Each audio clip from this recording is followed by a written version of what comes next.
Hello hello, स्वागत है आपका फिर एक बार क्रिकेट कनेक्ट में। जैसा कि हम आपके साथ रोज डिस्कस कर रहे हैं कि इंडिया और न्यूजीलैंड का जो मैच चल रहा है, पूरा टेस्ट मैच जो है बहुत थ्रिलर मोड पे आ गया है अब। तो मैं आपको अब पहले तो ये रिकैप दे देती हूँ कि आज पूरे दिन में क्या हुआ। आज है फर्स्ट टेस्ट मैच का चौथा दिन, और आज भाई साहब सरफराज खान ने जो 150 रनों की पारी खेली है और ऋषभ पंत ने जो 99 रन की पारी खेली है। सर, सबसे पहले तो मैं स्वागत करना चाहती हूँ संजय शर्मा का। सर, आपको कैसी लगी ये पारी? बहुत बहुत बढ़िया पारी। दोनों प्लेयर्स ने बहुत ही टॉप लेवल की बैटिंग जो है मैं बोल सकता हूँ कि सरफराज और ऋषभ पंत ने की। और मैंने कल आपको बोला था कि अगर पहला घंटा निकल गया हाँ। आराम से बिना किसी विकेट के तो इंडिया 400 से 500 रन के बीच में आराम से बना सकता है। मेरे हिसाब से अभी भी जो मुझे एक्सपेक्टेशन थी, जिस हिसाब से आज इंडिया का दिन जा रहा था, वो शायद इंडिया और केपेबल था इसमें 100 रन एक्स्ट्रा ऐड करने का। लेकिन लास्ट के बैट्समैन ने वो अपना इम्प्लीमेंटेशन उस हिसाब से नहीं किया। उन्होंने अपने हिसाब से उस हिसाब से लास्ट बैटिंग नहीं की। नहीं तो हम कम से कम जो यहाँ पे हम ऑल आउट हुए वहां से और 100 रन आगे हाँ। हम जा सकते थे। मुझे लगता है ये खेल जो है ना, ये एक तो 19 तारीख और केएल राहुल की दुश्मनी का है। जब भी 19th डेट होती है, केएल राहुल को भी हमने देखा है इतिहास में, उनके रिकॉर्ड्स में, कि वो इतना अच्छे से परफॉर्म नहीं कर पाते। और मैंने आपको बोला था कि मुझे केएल राहुल से पर्सनली कम उम्मीद है। आपको उनकी बैटिंग के बारे में क्या बोलना है? नहीं, खैर मैं मुझे डेट लगता है का तो वहीं से पूरा टूट गया इंडिया का। हाँ, तो खैर मुझे 19 और केएल राहुल के कनेक्शन का तो नहीं पता। लेकिन डेफिनेटली केएल राहुल से जो उम्मीदें हैं वो एक टॉप लेवल टॉप ऑर्डर के बैट्समैन हैं। इंडिया के लिए उन्होंने ओपनिंग भी काफ़ी बार की है और वन डाउन पोजीशन भी वो काफ़ी बार खेले हैं।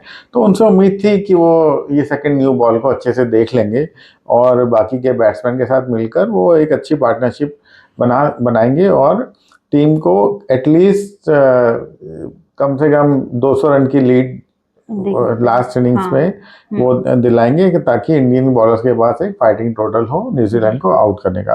अनफॉर्चुनेटली वो आज बहुत दबे दबे और डरे डरे से लगे, इसलिए वो अपने उस अंदाज में नहीं थे जिस अंदाज में हमने एक सरफराज या एक ऋषभ पंत की बैटिंग को देखा। तो अगर वो उनका 50% भी कर जाते और उसके 50% हिसाब से भी खेल लेते तो इंडिया की पोजीशन काफी स्ट्रांग होती। क्या आपको लगता है कि केएल राहुल का जब विकेट गया उसके बाद रविंद्र जडेजा या फिर अश्विन ये सब भी प्रेशर में आ गए और इसलिए बहुत जल्दी विकेट्स गिर गए टीम इंडिया के? देखिए, मुझे केएल राहुल के अलावा जो रविंद्र जडेजा हैं उनसे भी काफ़ी उम्मीद थी कि वो अच्छी बैटिंग कर लेंगे। लेकिन वो भी अपनी बैटिंग में ऐसा लगा कि वो शायद जिस हिसाब से सेकंड न्यू बॉल बाउंस हो रहा था और जहाँ पे जिस स्पॉट पे न्यूजीलैंड के पेस बॉलर्स बॉलिंग कर रहे थे तो वो भी काफ़ी इंटिमिडेटेड लगे मुझे, वो भी काफ़ी डरे हुए लगे।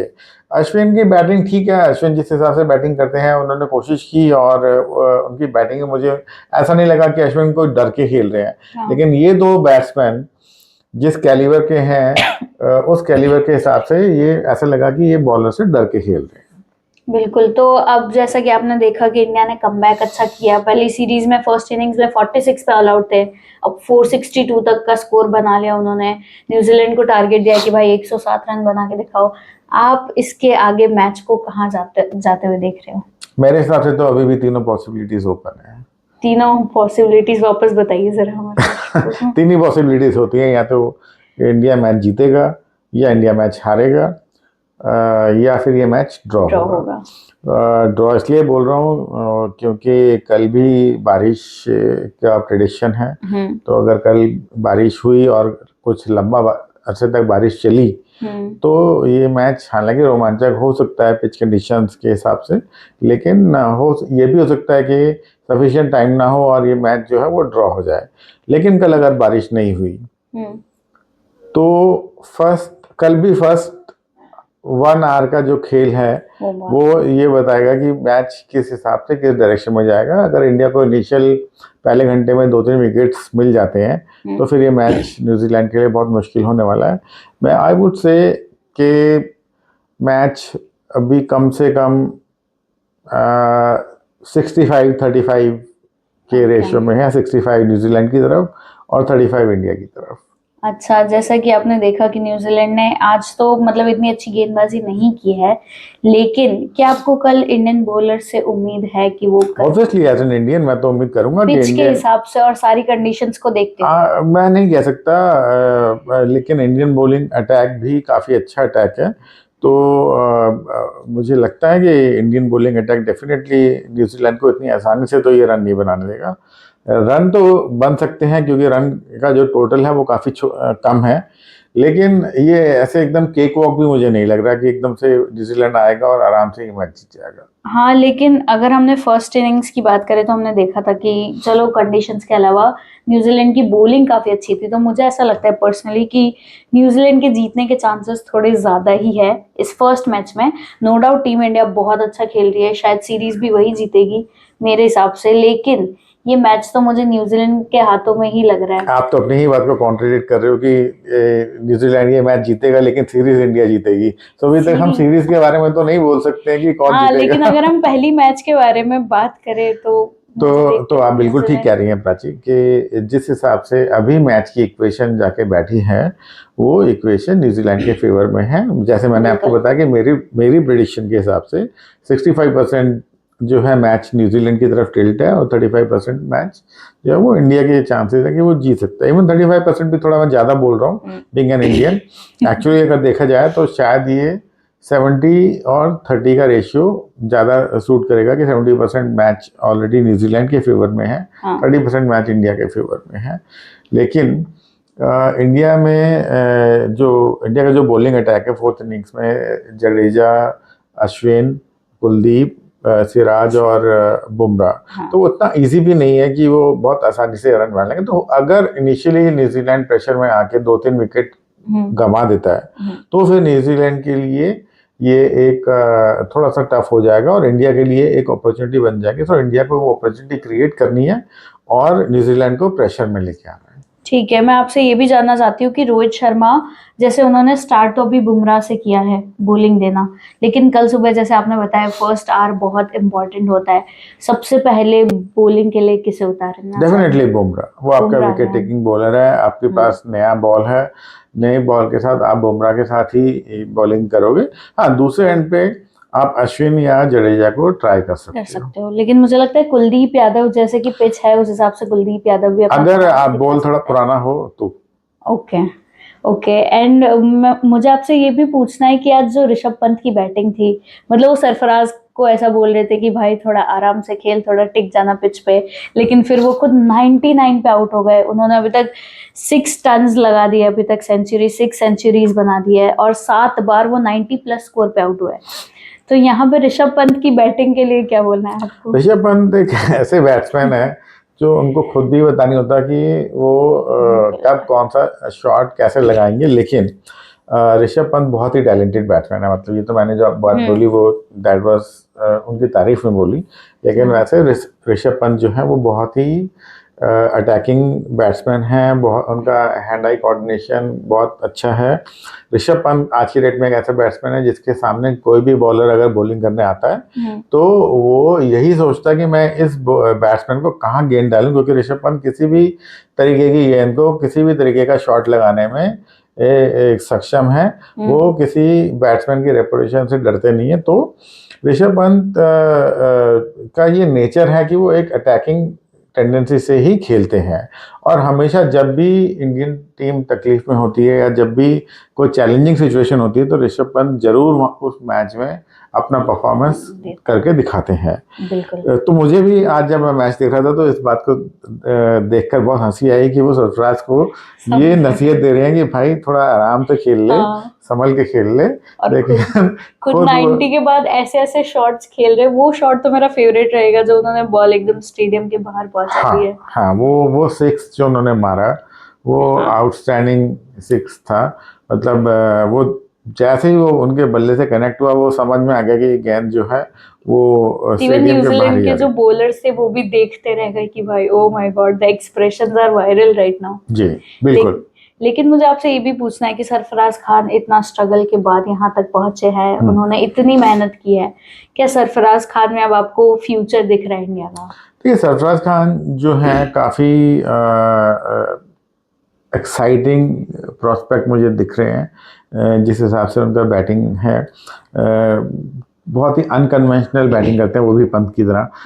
पंत के शॉट बिल्कुल एक अलग जगह पे होते हैं, अलग एंगल पे होते हैं। सरफराज का एक कॉम्बिनेशन है जहां वो एकदम ट्रेडिशनल स्टाइलिश शॉट भी लगाते हैं, लेकिन कभी बहुत सारे शॉट्स उनके ऐसे भी होते हैं जो क्रिकेट की नॉर्मल टेक्स्ट बुक में नहीं होते। जो वनडे और T20 के शॉट्स हैं वो टेस्ट मैचेस में वो भी लगाते हैं। तो वो एक कॉम्बिनेशन है दोनों तरीके की क्रिकेट का। उनका जो एक्चुअल टेस्ट होगा वो होगा अगर वो ऑस्ट्रेलिया जाते हैं।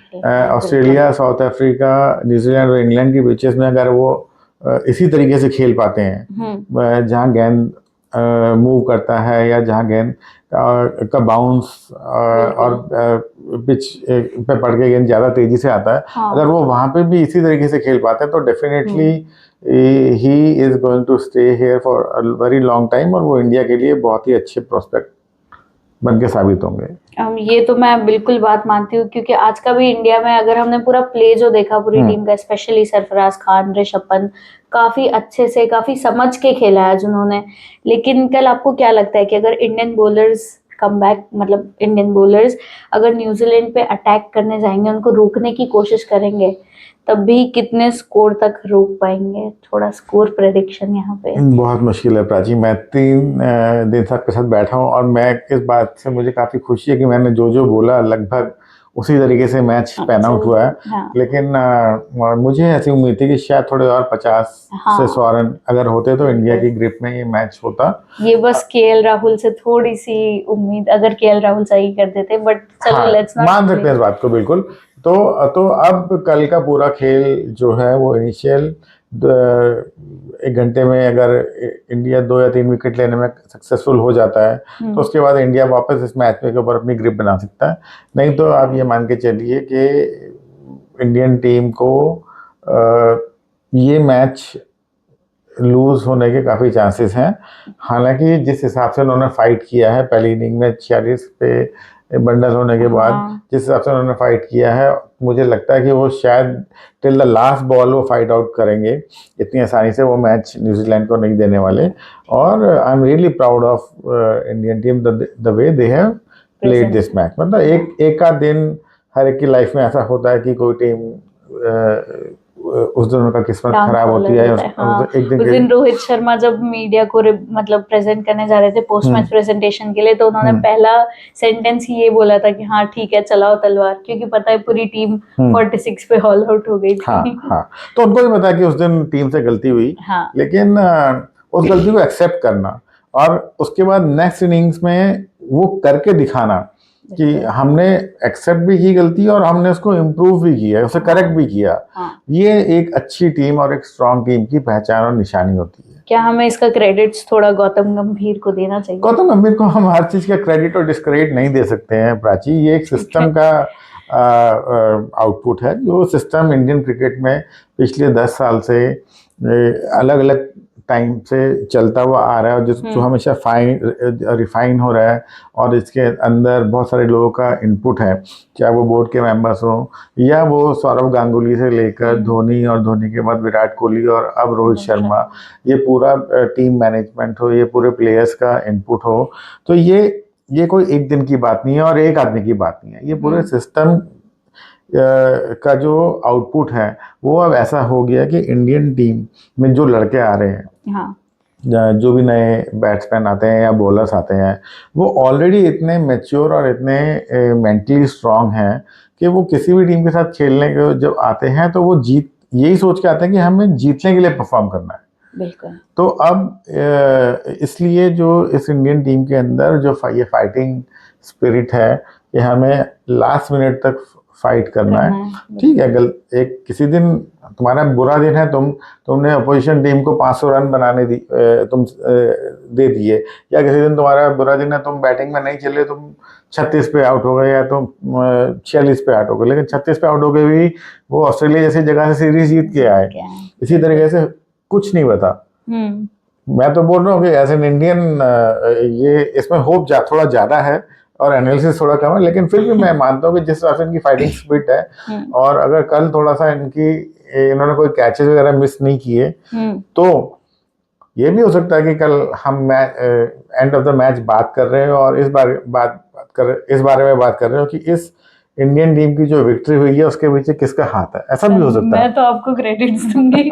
आपने जितने भी प्रेडिक्शंस किए सारे सही थे। नहीं, ये तो अभी तक जस्ट बिकॉज इनका जो बेसिक क्रिकेट का जिस हिसाब से ये लोग खेल रहे हैं, उस हिसाब से देखकर और जितना इनका स्किल और टैलेंट है, मैंने एक अनुमान लगाया कि हाँ, और कंडीशन हमारे फेवर में इन द सेंस कि हम अपने होम कंट्री में खेल रहे हैं, तो हमारा क्राउड का सपोर्ट और ये सब चीज़ें भी उस हिसाब से। और इंडियन टीम की सच में बैटिंग और बॉलिंग कुछ ऐसी बुरी नहीं है कि वो 46 पे आउट होने वाली टीम है। तो एक बार हो गया वो मैजिक बार बार नहीं होता है। हाँ। तो एक बार अगर कुछ हो गया मिरेकल, वो रोज रोज नहीं होगा। नेक्स्ट इनिंग में उन्होंने अपने को अप्लाई किया और एक अच्छा स्कोर बनाया। अगर लास्ट के दो रेगुलर बैट्समैन जो कि जडेजा और राहुल हैं, ये दोनों भी अगर बाकी के बैट्समैन की तरह कंट्रीब्यूट कर लेते तो हम और 100 रन यहाँ से आगे होते। फिर तो मैं आपको आज, अगर ऐसा होता तो मैं आपको आज ही बोल देता कि ये मैच इंडिया की जेब में है। लेकिन आज मैं आपको इस बात के साथ ये प्रोग्राम वो करके जाऊंगा कि ये मैच के अभी भी तीनों रिजल्ट्स ओपन है।